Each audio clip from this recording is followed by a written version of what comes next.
We've never seen anything like this in recorded history. So be worried. I'm not short. I haven't sold short anything, but I am certainly worried. As I look around the world, bonds are clearly in a bubble. Bonds have never been this expensive in the history of the world. Property in many places, you go to Korea, you go to New Zealand, you go many places, property is certainly in a bubble. Stocks, many stocks.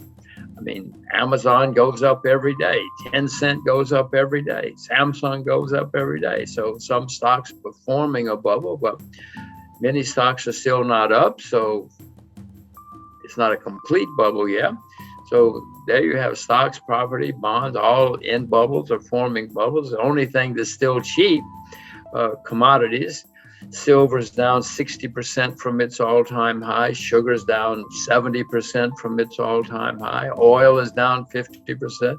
I mean, these are not bubble numbers when you talk about big declines, historic declines. But with all the money being printed, the asset class in the world that I prefer at the moment would be commodities because they're cheap when everything else is booming. I do own stocks. I do own stocks in places like China, Russia, Japan, other places. But I'm not rushing out to buy unless I find something really good. Well, I said, I'm not short. I know it's going to end badly. If something comes along that's good, I'll buy it. But Adam, I know this is going to end very, very, very badly. To repeat, the better it gets, the worse it's going to get when it comes to an end.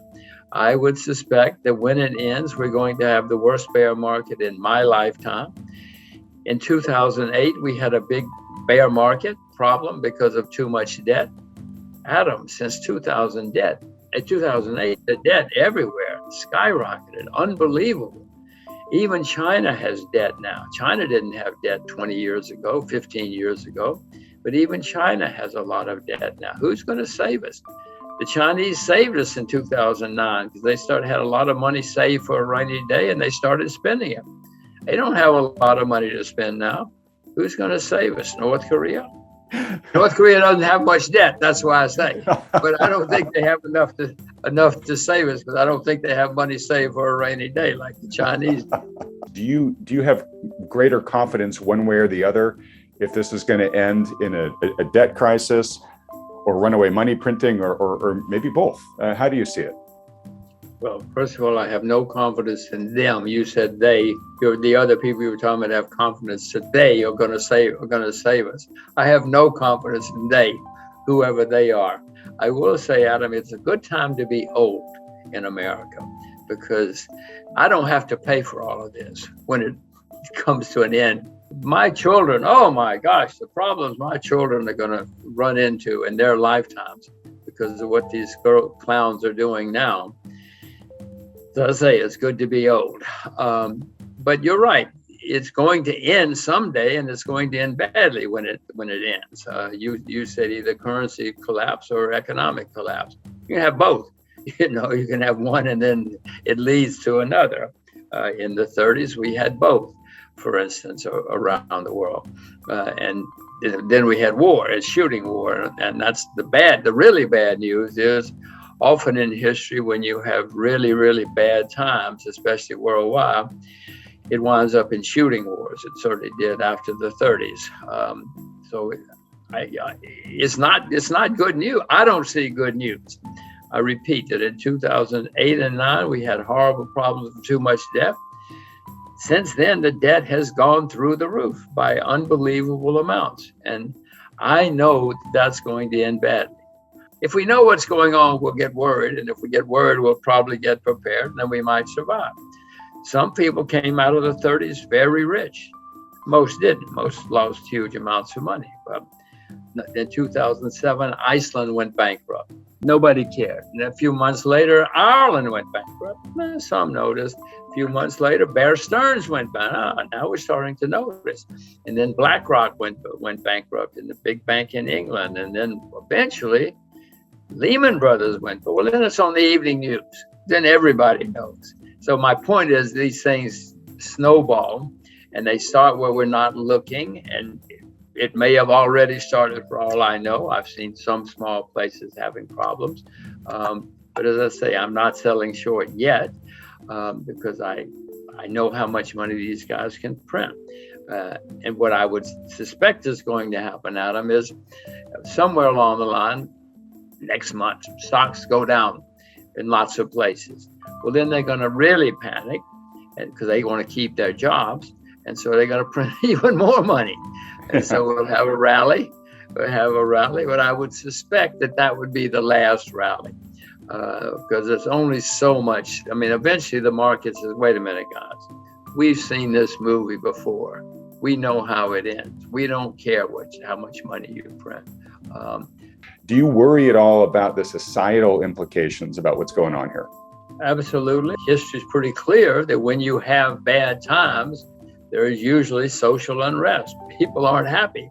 And if we do, in fact, have the worst bear market of my lifetime, which I don't see how we can avoid, if and when that comes, there are going to be a lot of very, very unhappy and angry people. And one difference in now and the past is people really get angry now. They think that you can't do that to me.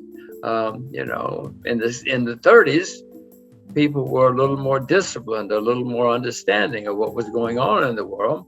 They weren't happy. There were protests. There was some violence, not much violence in the U.S. anyway, since that's what we're talking about. But people were a bit more accepting of the system. No, Adam, look out the window. Nobody accepts anything now. You can't do that to me. It's your fault. It's not my fault. So no, we're certainly going to have social unrest, certainly in the U.S., but in other countries as well. You find out what's going on. If you do, you'll get worried, and then you'll get prepared. Because, Adam, it's very clear. This history shows that when things go really wrong, what history shows, first of all, politicians blame foreigners. They always blame the foreigners because that's easy to do. But then it also leads to unhappy people and social unrest. I mean, I guess the main lesson of history, Adam, is people don't learn the lessons of history. I mean, I could sit here and tell you all day. We had a president recently who either didn't know history or thought he was smarter than history, and it didn't matter. Well, I know history smarter than I am, and I know it matters. And I know it always goes that way, that people get very unhappy and they look for scapegoats, and then it's not good. They've already gotten into trillions, which you and I never could have conceived of. Most people could not have conceived of, but they don't want to stop. So I'm wondering what's after trillions. We're going to learn new languages, new vocabulary here in the next year or two if they keep going the way they're going. Nearly every government, every central bank in the world has been printing huge amounts of money and borrowing and spending huge amounts of money. It's never happened like this in the history of the world. Never in recorded history have we seen so much excess. I'll call it excess. They think it's normal. They think it's fine. And this has caused many markets to go up a lot. You know, if you want to build a bridge, it takes a long time. But if you want to invest and you have a lot of money floating around, you just go on the internet and in 5 seconds you can invest in anything you want to. And that's what's been happening, and that's what's continuing to happen. There might be signs that's beginning to slow down. The Chinese seem to be cutting back some, not a lot. Well, not a lot, but they're cutting back. They're not expanding. Other countries say they're cutting back, and the U.S. says, "Oh, maybe we should cut back someday." But in the meantime, there's gigantic amounts of money floating around. It's going into markets. It's going into the real economy as well. It's artificial. If you see some of the things that, the shipping business is just unbelievably hot right now because there's so much money floating around. The bad news is these things always end, and the better they get, the worse they get when they end.